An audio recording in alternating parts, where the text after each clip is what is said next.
A couple of years ago, I would have taken one look at the gold on these boards, I would have quit my job and bought a boat. That would have been mistake number one. Mistake number two was thinking that all 5 boards would behave the same in acid peroxide. Well, chemistry really doesn't care what I think.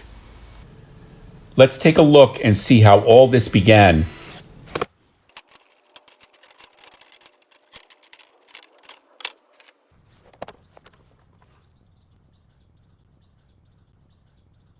We're about to find out how much gold is on these boards.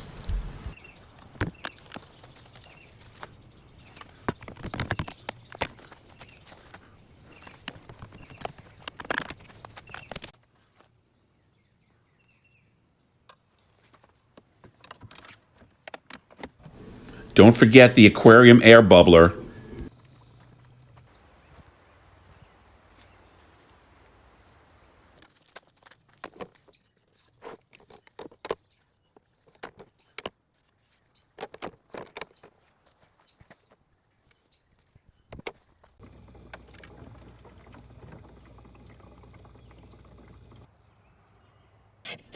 Like a loyal guardian, the solder mask protected the gold beneath it.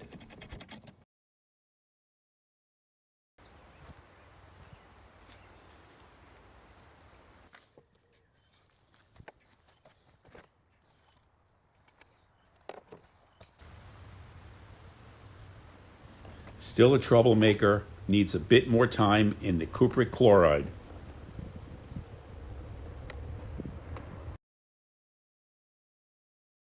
There is some stubborn gold on this board number 5, and I've decided to leave it there.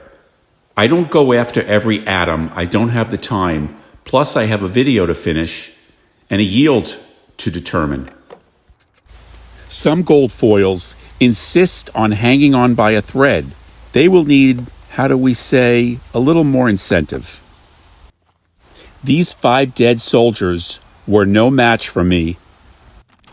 So now it's time to drain the cupric chloride solution, also known as acid peroxide. There's nothing magical here, no need to overthink it. Just take it easy, and it will drain. I use 2 buckets to reduce the time involved.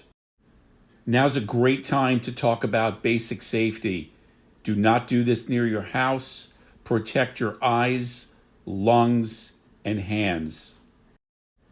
Notice the skin on my wrists are exposed. That's not an omission.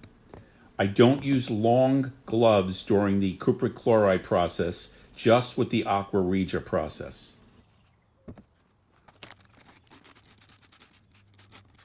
Couple of personal habits here. When I do my refining, I do it far away from the house, with no spectators, no music. I focus entirely on the process at hand to minimize any distractions and accidents. Notice the large white pan underneath the buckets. It's deceivingly large enough to capture a major spill in the unlikely event it happens. Finally, here is the gold I've worked so hard for.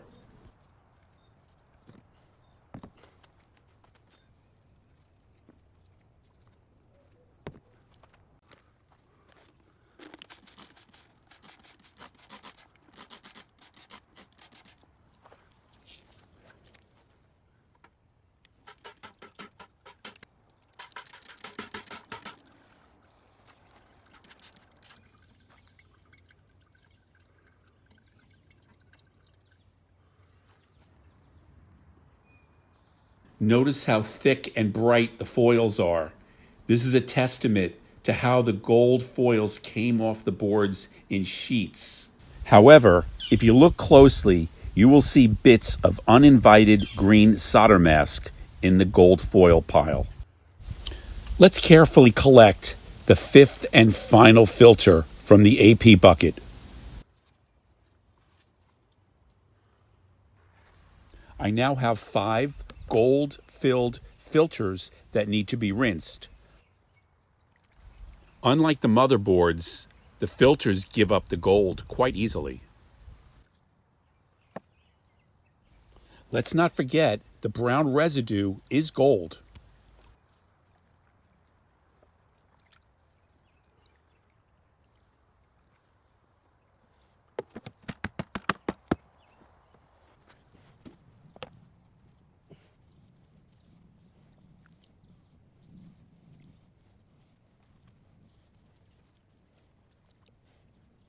Four filters down, one to go.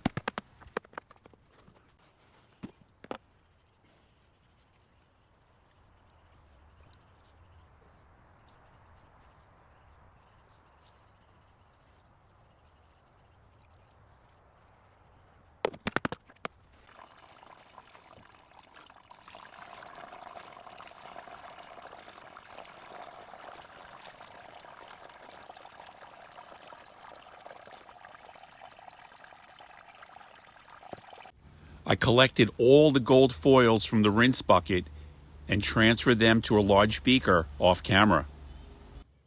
The motherboards were super clean before going into the AP.